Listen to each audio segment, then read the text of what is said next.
Hello everyone, my name is Denise Sanyurt. I work as a commercial real estate investment advisor.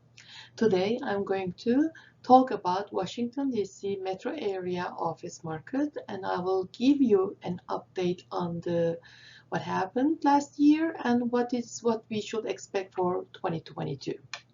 So let's get started. Office space in Washington DC before the pandemic was already suffering from higher vacancy. With the pandemic, this trend has just accelerated.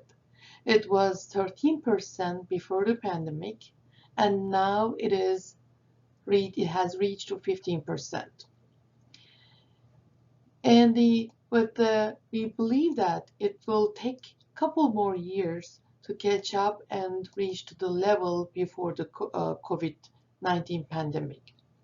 Those higher vacancies in Washington DC metro area office market place a downward pressure on the rent growth, and we see that this last year the rent growth actually dropped by 0.7% in Washington DC metro area. And as for the investment side of the business, office property sales in 2021 has actually increased from 5.5 billion to $6 billion.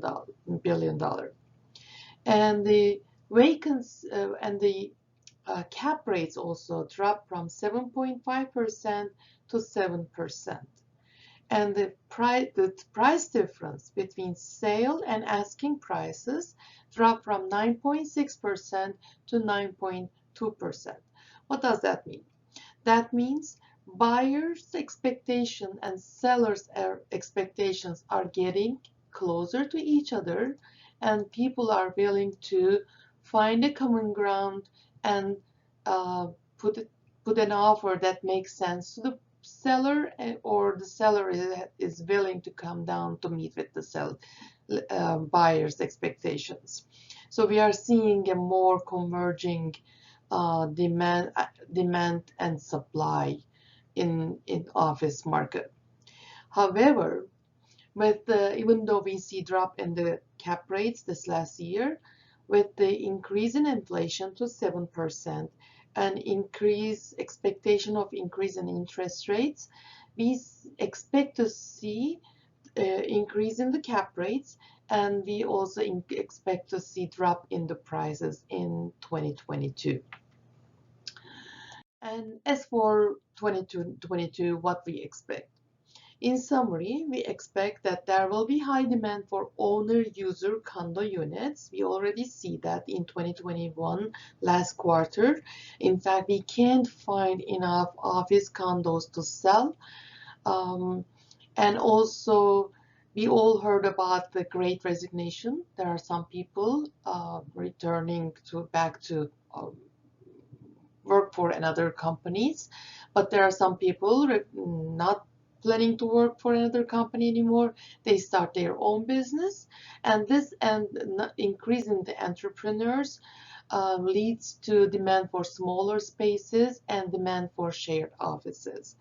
We also see that the collaboration and socialization needs pushing for people come back to the office, but at the same time, the new variants of the COVID viruses pushing people to stay at home. It is a mixed type of trends, mixed type of messages. We are still figuring out what's going to happen, but I can tell you one thing, that the demand for office space will stay. We will still have demand for office space. Maybe it won't be increasing, but it will not go away. In fact, some type of businesses related to healthcare or technology, the demand for office space might be increasing, and also this virus requirement pushing offices become larger because you need to have some space, open space, and distance between individuals. That also pushing for larger spaces in the companies. We have already seen increase in subleases that might continue to increase. And also, like I said before, seller and buyer expectations are started to meet, and that will push for more transactions of sales in office spaces. With this presentation, I wanted to share with you my insights about the Washington, D.C. real estate market. I hope you find this information useful. If you have any further questions about a specific property or a market, feel free to reach out to me, ask your questions. I always have time to discuss those deals, the properties. Feel free to call me at my cell phone. It is 571-271-6604. 571-271-6604. Looking forward to connecting. Thank you.